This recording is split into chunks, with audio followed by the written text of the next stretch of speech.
Oh, so I thought I'll make a small video on another of the 10 vayus that I was speaking about, my understanding of healthy natural breathing, one of the 10 vayus. And I'm thinking in terms of Devadatta. For a point of reference, that has its own function through the other parts of the body. It's like hand is related also to the leg because the body is a connector. So you don't just isolate and then it's not just body, just parts just put together. Similarly, the 10 vayus are related to each other in a fine weave. So I cannot completely say about one of the vayus without in some way there being a rhythm, a wave, a ripple through the other vayus. Okay? So our body is a fine weave of at least between 10 holes. Yeah, you have 2 holes eyes, 2 ear holes, 2 nose holes, nostrils, 1 mouth hole, and 3 holes in between our legs. 10. And our body is a fine weave between these 10 holes. So for another point of reference, body is also a fine weave between 10 vayus. For a point of reference. Yeah. We're going to keep counting the parts of the lungs or parts of the respiratory system, then we would have more organs. If we counted them as separate, then as a system called the respiratory system. It's an organ system, and which has many organs. Similarly, the vayus have a representative name, 10, but they are like an organ system, so to speak. Yeah, the 10. The Shri Chakra mentions it as Sarva Rakshakara Chakra. Okay, that's also having 10 triangles. So if you could, yeah, so it's got 10 triangles. So we are kind of talking about not just 10, yeah, because the triangle has 3 sides. For a point of reference, and then we are talking about when they're then kind of spinning with the 36 gateways. There are the gateway of Sri Chakra has dashes, lines, and dots at the edges. So there's 36 dots and 36 lines. So it's together 72. So the Katapayari Sankhya is talking about 72 ragas. And I'm saying this is just a representative. Because when these ragas, when a Sri Chakra is in orchestra, is in tandem, dance, music with other Sri Chakras, because each person is a Sri Chakra, have a life of their own. And each person makes their own set of sounds, which is what makes me uniquely different from another person. Yeah. So it's not just 72. 72 is more a representation there. So I will talk about one of the vayus, Devadatta. The point of reference, mythological reference, would be Arjuna in the Swayamvar. He has a bow with an arrow that he need to hit at the eye of a fish that is on a pole and going round and round. And he needs to hit the eye of the fish, looking at the reflection of the fish in the water below, like by his legs. There's water. He need to look at the reflection of the fish's eye in the water, and then hit the arrow at the eye of the fish, which is going round and round. Okay? So is that complex? Let's just say, yeah. Okay. Only we have the bow facing this way. Yeah, along the x-axis. Okay. And the arrow is from here. Okay. That is one orientation. Okay.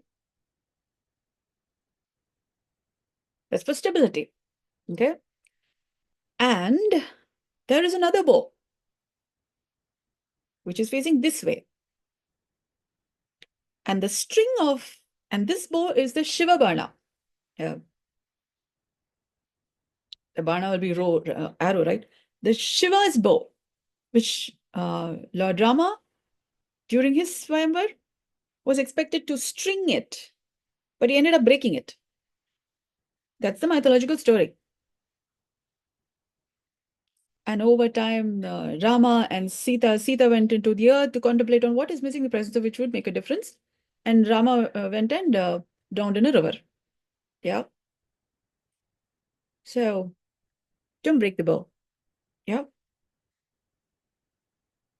This bow is connected from here in this line. Yeah. Like the midline from the back.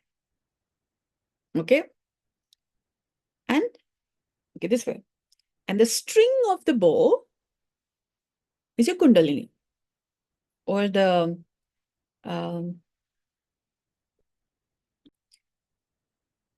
Vasuki, that which has you be, like Vasu, like Vasudeva, Vasu, Vastu Shastra, Vasu, Ki, that which has you be alive. Yeah. So you got to have your, for example, you could say the spinal cord. Yeah. You got to have it together. You got to have the both together. But it's more like the river which flows deep within.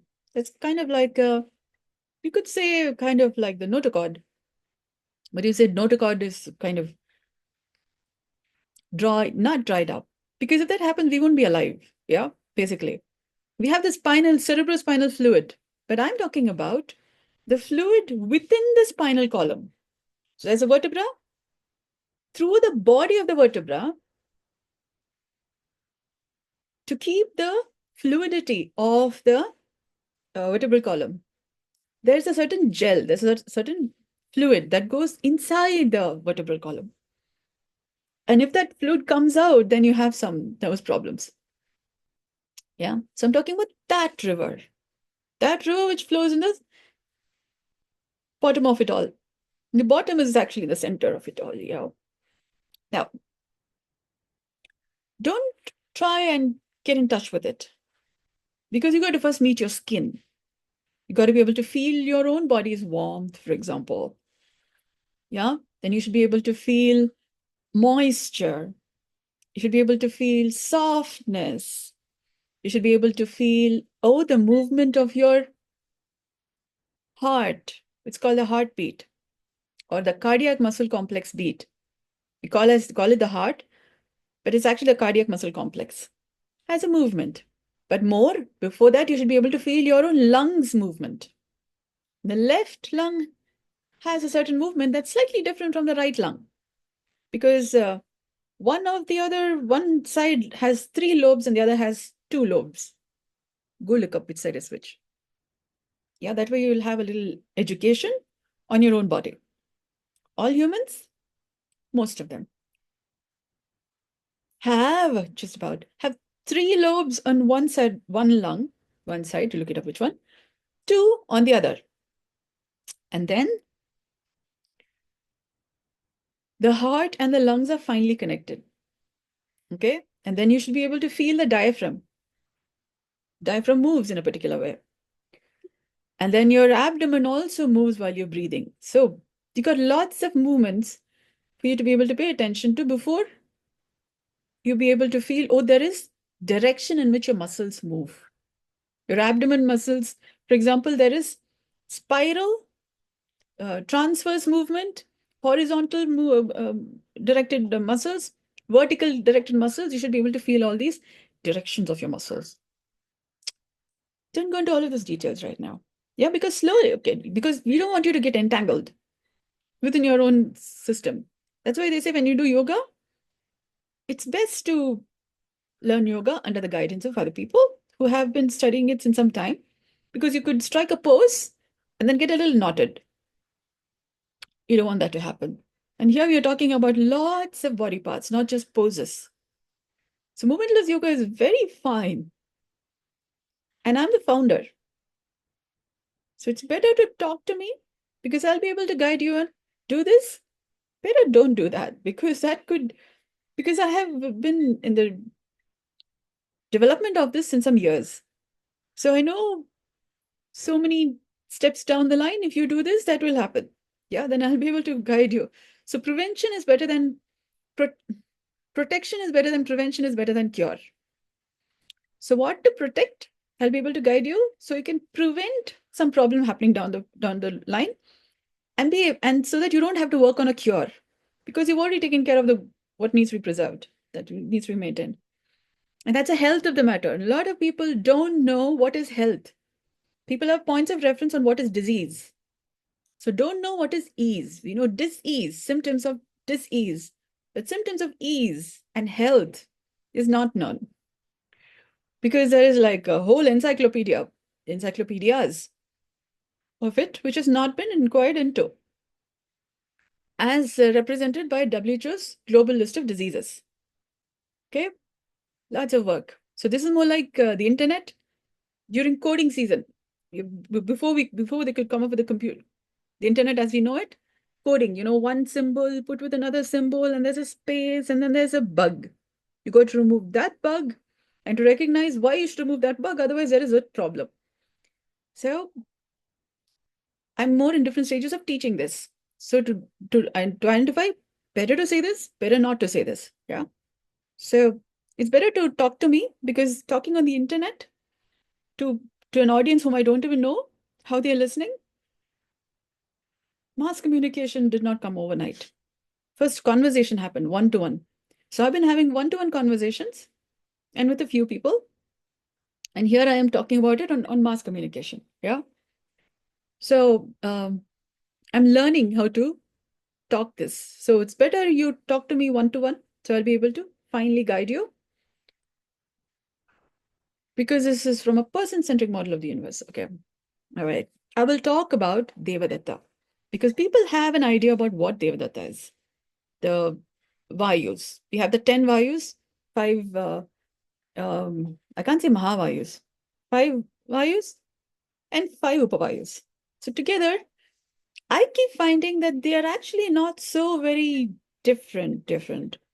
Now we can talk in terms of the 5, but I'm finding the body functions by 10. Okay?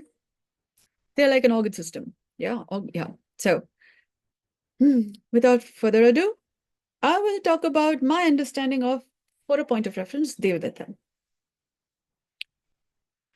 Bow along the center. Yeah.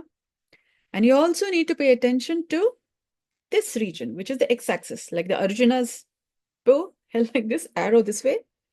We have a nose for a point of reference of the arrow. Yeah. But it's actually not exactly there, but it's a point of reference.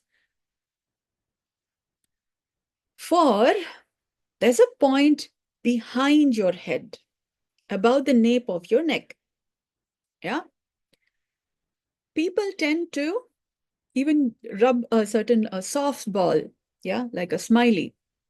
If they just lean against a wall with the ball here and go like a little bit, yeah, having the ball roll here, it'll relieve a little bit of the pressure here. And that has health benefits. That also kind of corresponds with the first or second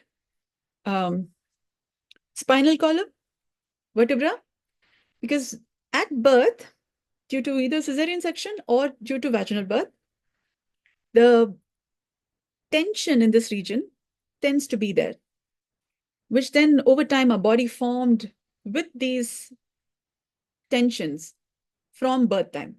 So there could be different, it could be different for different people, depending on also what kind of birth you've had, and then what kind of different experiences you've had, how you've been taking care of your health. Some people have cervical vertebra concerns. That's also coming from sometimes the tension not regularly released. Yeah. And then maintaining health. So for example, some people even stand on their head. So there's a tension here. Yeah. So having said that, there is this point here. Anatomically, there's this reference to falx, F-A-L-X. That's like this axis. And the tentorium. which is like this axis, which is like inside your brain, our hemisphere, left and right hemispheres, is kind of connected by a tissue composition called the falx, F-A-L-X. And falx, at the base of your skull, about there, also has a connection with the tentorium, which then kind of forms a chamber, kind of, I can't say demarcation, between the cerebrum, which is there above, left and right hemisphere, cerebrum, and the cerebellum, which is below, yeah? And also the hippocampus, the midbrain structures, yeah, they're kind of in between there, but it's kind of like a fine little tent. It's also called the tent and the falx, tentorium, falx. People who may be having difficulty hearing may also be because the tent is tight in some way, because of a lot of tensions. If your temporal bones, tentorium is connected with the temporal bones also. There are other structures, but it's for a point of reference. Like the gills of a fish, yeah, they tend to move slightly. In a normal alive person, sometimes it's a little like this, yeah, because it's due to the shape of your skull. Sometimes they get a little tight like that, and that could affect your ability to listen, yeah. So for a healthy normal person, the bones would also be breathing, and so would also the spinal columns, the vertebral bones, and the ribs and different parts of the body. The bones will be breathing, which is what makes the juiciness, maintains the juiciness of the bones, of the muscles, different tissues, which is how a healthy bodily composition would be. Otherwise, traditional Chinese medicine is talking about dryness of several tissues. And then they poke needles, for example, yeah? And then you have to do emotional regulation processes and what different kinds of hydrating solutions to keep to maintain the juiciness of your tissues. Otherwise, you have arthritis or osteoporosis, those kinds of concerns. That's when you're going a little dry. That's also when you have a certain oldness concerns. And what I'm saying is, you can restore the juiciness, the youthfulness of your bodies, including the bones. And that requires your bones to metabolize the stuff which makes it ossified. In my understanding, from my studies, a healthy person has a fine combination between cartilage and osseum, or the bony, hard bony. Yeah. Like a baby has cartilage, and then over time it gets ossified. That's what popular science says. My studies say in a healthy person, there's a fine combination between cartilage and osseous bone constitution, which is what maintains the strength and suppleness of the bones. Otherwise, fracture, yeah, we don't want that. Like the oak and the willow. Willows are said to be all like this, and oak is like, oh, me big and strong, yeah? So bones are a bit like the oak and the willow, strong and supple. So you're being all nice and, yeah, young and beautiful and fresh, and then you maintain the springiness of your composition, your structure. The structure of your life also has a certain bounce to it, and not too much that you'll fly off. It's a certain strength and a certain, so the nature and nurture is beautiful, not too nature, nurture, and strong and yeah, too much rigid rules. Or not like cartilage, a lot of nurture, but substance. So a fine balance. That becomes possible through movementless yoga. Striking a pose does not really get you those benefits. Okay. Okay. Bring your attention to your ears. and notice any sense of softness of your ears. Or let's just say warmth in your ears. You're likely to notice some heat, yeah, warmth in the left and right sides of your ears. And then pay attention, as you pay attention to the left and right sides. Notice if they are equal in their warmth, or is one side more warmer than the other, which is something to be aware of, not something to change or do anything about. This is just to be aware of, to notice there's a difference between left and right sides, warmth. And if you can pay attention to warmth and notice any difference between left and right sides, notice any difference in the warmth between left and right sides, chances are you're more likely to be in tune with the softness of your ears. Okay, ears. Continue to notice that sense of warmth, left and right sides, and sense of softness. That may be a softer sense, yeah, about your ability to feel, sense the tissues of your ears. Now, feeling is different from sensing. Sensing is, we kind of tend to mix up the words between feel and sense. Yeah. When you have pain, you say you feel pain, but it's actually you're sensing pain. Your body tissues sense pain. Yeah. By the touch sense of the body. You sense by the touch sense that there's pain or something is touching you. Yeah. Feel is a little more emotional aspect. Yeah. So seeing, hearing, smelling, tasting, I've been saying feeling, but I'm tending more to use touching and knowing. Yeah, I will come to those finer details. But if you can sense the softness of your ears, notice any sense of relaxation in your ears. Is there any sense of ease and relaxation in your ears, between your ears?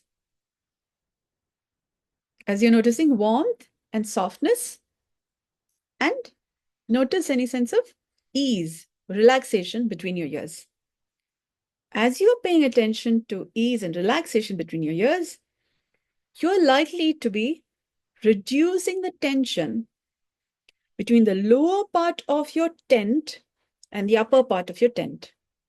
Because the temporal bones, which is there just behind your ears, are about the temporal bones, connecting them behind with the occipital bones.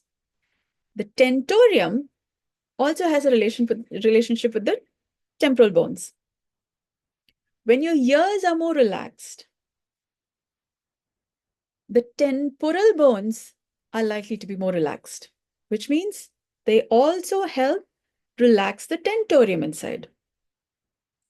So as you're paying attention to any sense of relaxation and ease in and between your ears, you would be helping your tentorium relax.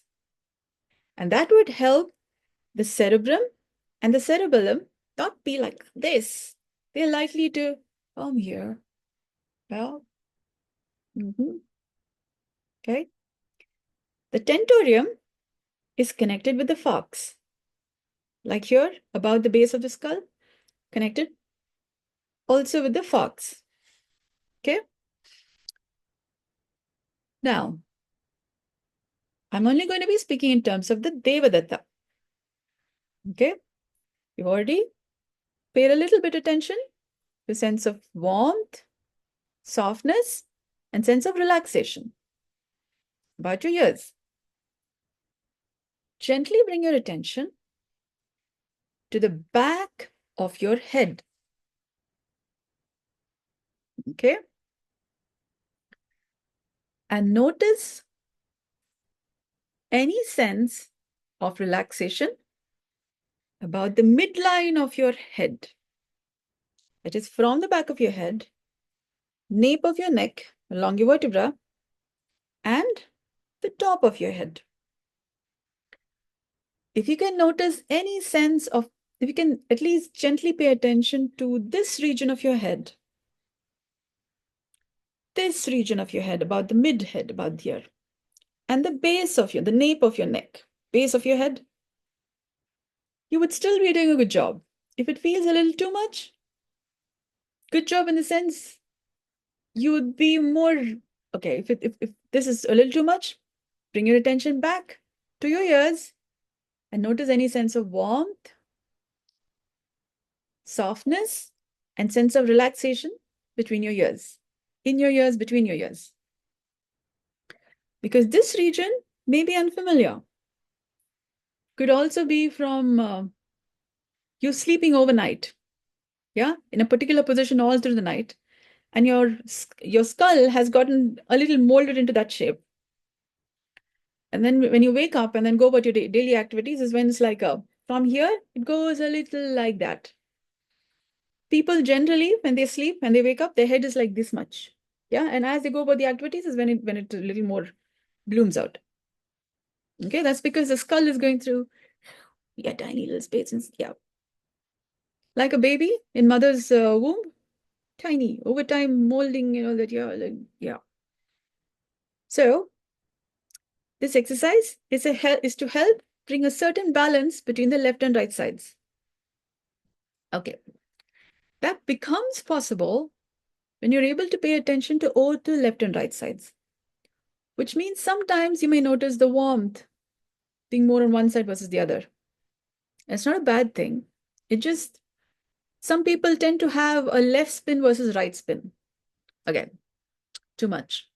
Let's just say, okay, what that means is, if you've had a vaginal delivery or a cesarean, you tend to turn one side versus the other.